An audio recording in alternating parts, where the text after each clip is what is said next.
साथ के बच्चे, मेरी गणित की कक्षा में आपका फिर से स्वागत है। आज हम पाठ ले रहे हैं त्रिभुज।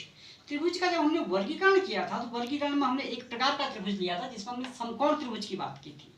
समकोण त्रिभुज वे त्रिभुज होते हैं जिनका एक कोण 90 अंश का होता है। यानी इन तीन चित्रों में यहाँ ये कोण 90 अंश का है, इसमें ये कोण 90 अंश का है और इसमें ये कोण 90 अंश का है। और ये 90 अंश का एक प्रतीक है, यानी कहीं भी अगर कोण ऐसे दिखाई गए हो इसका अर्थ होता है कि ये कोण 90 अंश है, इसमें 90 अंश लिखने की आवश्यकता नहीं होती है। तो समकोण त्रिभुज या किसी भी त्रिभुज में की एक विशेषता होती है कि सबसे बड़े कोण की सम्मुख भुजा सबसे बड़ी होती है।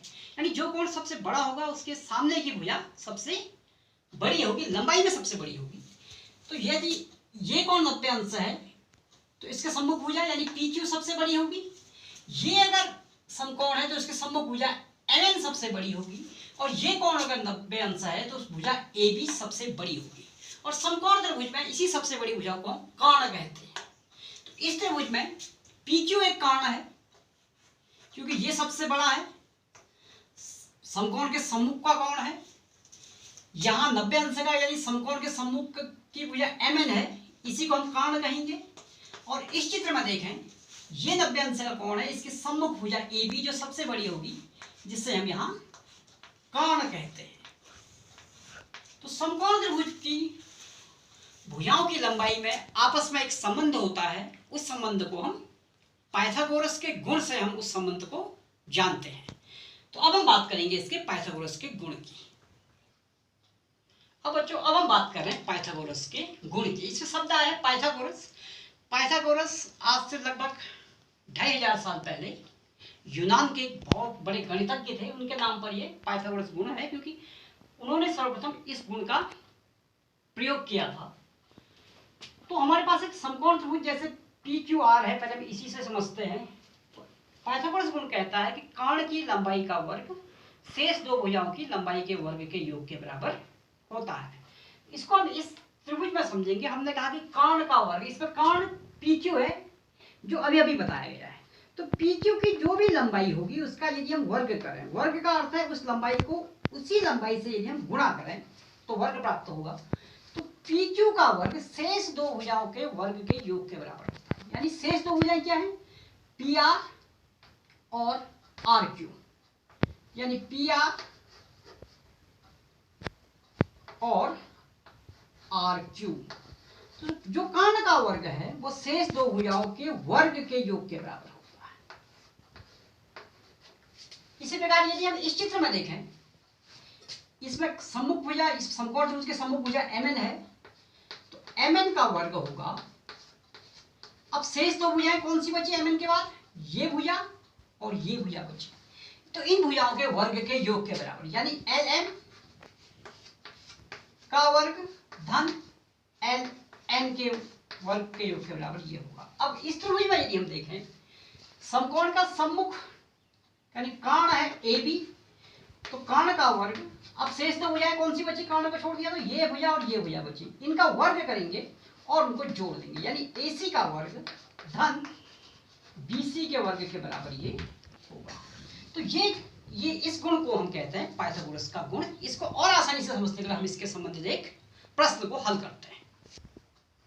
अब हम लेते हैं पाइथागोरस के गुण के संबंधित एक आसान सा प्रश्न, जिसमें हमने दिया है कि PQR एक त्रिभुज है। PQR एक त्रिभुज है जिसका P एक समकोण है, यानी वो बिंदु जहां पर 90 अंश का कोण बन रहा है वो बिंदु P है।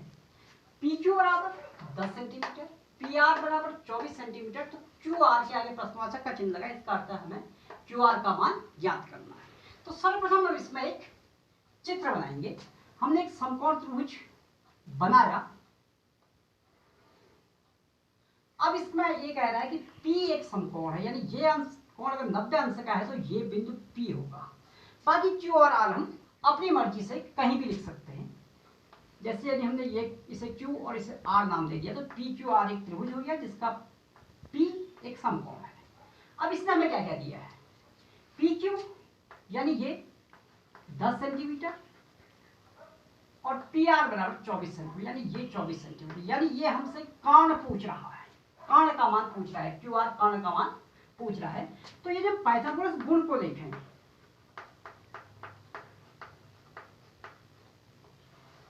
तो पाइथागोरस गुण कहता है कर्ण का वर्ग यानी कि QR का वर्ग शेष दो भुजाओं के वर्ग के योग के बराबर है, यानी PQ के वर्ग और PR के वर्ग के योग के बराबर ये होगा। PQ का वर्ग धन PR का वर्ग के बराबर ये होगा। अब हम इस पर इन दो पर ये जो मान दिए गए हैं उनको रखते हैं।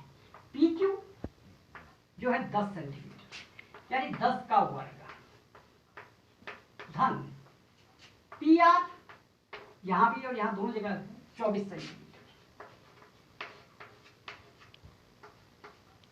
10 का वर्ग यानी 10 गुणा 10 होता है 100। अब 24 का वर्ग यानी 24 गुणा 24 जो आता है 576। 24 को 24 से गुणा करके आप देखेंगे तो 576 आएगा। 576 में यदि 100 जोड़ें तो हमें प्राप्त होगा 676।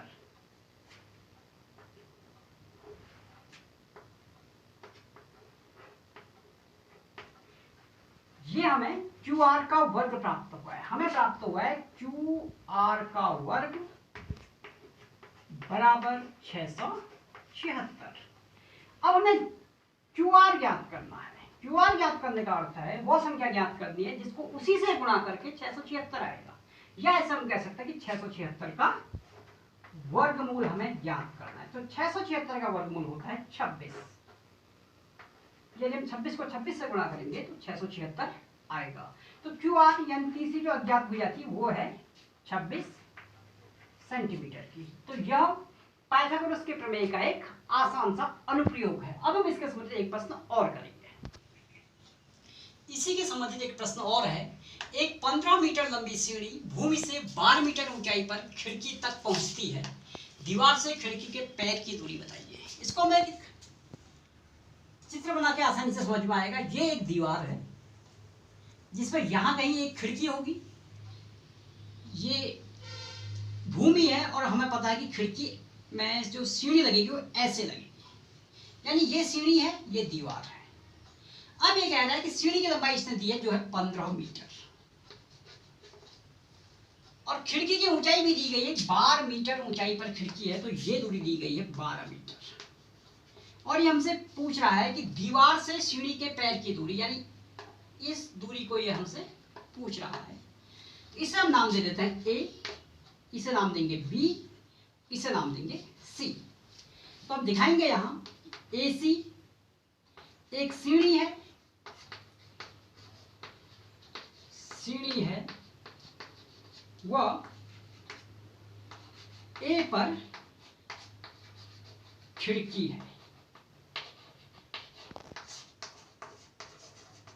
अब हम इसे हल करेंगे तो पाइथागोरस के गुण से हम कह सकते हैं कि AC का वर्ग, पाइथागोरस के गुण को हम ऐसे ही लिखेंगे, जो कर्ण का वर्ग शेष दो भुजाओं के वर्ग यानी AB का वर्ग और BC के वर्ग के योग के बराबर होगा।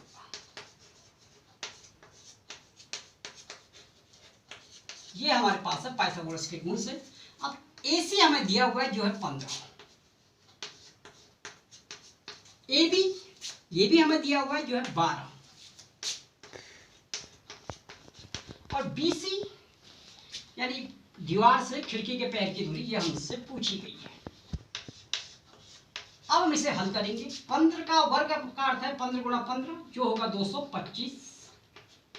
12 का वर्ग 12 गुणा 12 जो होता है 144 धन BC का वर्ग। तो BC का वर्ग निकालने के लिए हमें इस 144 को यहाँ पक्षांतर करना होगा, जिस कारण इसका चिन्ह बदल जाएगा और 225 में से 144 घटाएंगे तो हमें प्राप्त होगा 81। यानी BC का वर्ग 81 है, तो वो संख्या निकालनी है जिसको उसी से गुणा करके 81 आएगा। तो वो संख्या होगी 9। हमें जानते हैं कि 9 को 9 से गुणा कर तो 81 प्राप्त होता है। तो हम कह सकते हैं कि ये BC की दूरी आई है 9 मीटर। तो हम देंगे कि दीवार से सीढ़ी के पैर की दूरी, दीवार से सीढ़ी का पैर, सीढ़ी का पैर 9 मीटर दूर है, 9 मीटर दूर है। तो बस आज के लिए बस इतना ही। अब शायद पाइथागोरस का गुण तुम थोड़ा बहुत समझ गए होगे, तो इसका अभ्यास भी करते रहना। और मेरा आज का वीडियो देखने के लिए बहुत बहुत धन्यवाद।